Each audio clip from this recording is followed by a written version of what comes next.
L'Algérie du président Abdelmadjid Tebboune pose une nouvelle condition à la réouverture de ses frontières terrestres avec le Maroc, fermées depuis 1994. Et c'est le ministre de la Communication, porte-parole du gouvernement, qui a été mandaté pour la rendre publique.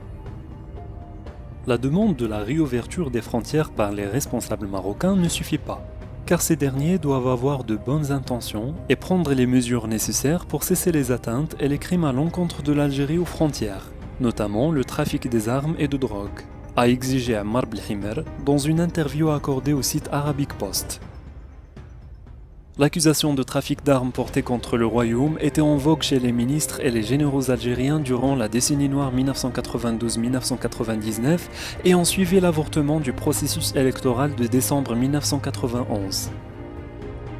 Néanmoins, elle avait disparu du paysage politique avec l'avènement de Abdelaziz Bouteflika à la présidence en 1999.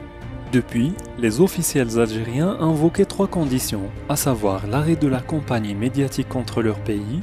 mettre un terme à l'infiltration massive de drogue depuis le Maroc et admettre le soutien de l'Algérie au Polisario.